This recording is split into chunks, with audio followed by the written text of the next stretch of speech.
La fédération est aujourd'hui en pleine transformation, elle connaît plein de défis.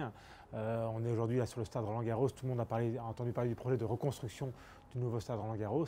C'en est un défi immense. Roland-Garros est le poumon économique du tennis français. Donc Roland-Garros doit se développer, d'où la reconstruction de ce stade et aussi son exposition à l'international et son développement à l'international tout au long de l'année. Donc ça c'est clé. On doit aussi effectivement développer le tennis en France, avoir plus de licenciés dans nos clubs, développer nos infrastructures, former des champions pour qu'il y ait un Français qui gagne Roland-Garros dans quelques années. Donc voilà, la fédération est aujourd'hui en pleine transformation et justement attire aujourd'hui tous les mois des nouveaux talents pour relever ces nouveaux challenges.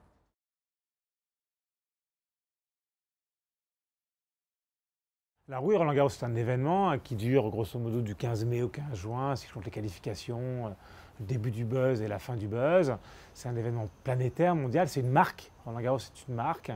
Et effectivement, nous, notre objet, c'est que cette marque existe tout au long de l'année, partout dans le monde. Défis compliqués, mais défis qu'on arrive à relever, soit en développant beaucoup de contenu, le fameux brand content, et qu'on distribue sur nos plateformes digitales dans le monde entier, et en puisant sur l'histoire de Roland-Garros, soit en créant des événements ex nihilo qui vont permettre de stretcher la marque tout au long de l'année. Je vous donne un exemple.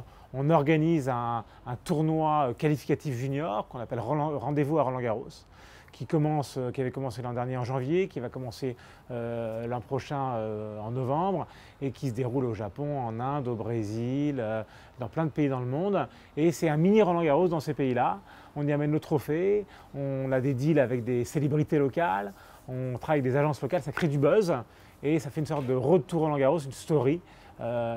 Et ça crée du contenu. Donc on essaie de développer comme ça pas mal d'événements pour justement que Roland-Garros soit entendu et parlé entre guillemets partout dans le monde tout au long de l'année.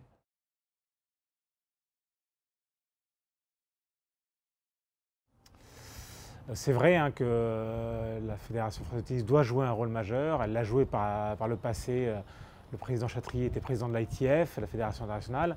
On a donc des élus qui siègent au sein de la Fédération internationale. Et par ailleurs, on signe pas mal de conventions nous, avec des fédérations étrangères pour justement les aider à développer le tennis dans leur pays, former des entraîneurs, former des joueurs et surtout développer la pratique du jeu sur terre battue dans ces pays-là. Nous, notre élément clé, c'est la terre battue. On est le seul tournoi du Grand Chelem latin et on est le seul tournoi du Grand Chelem sur terre battue.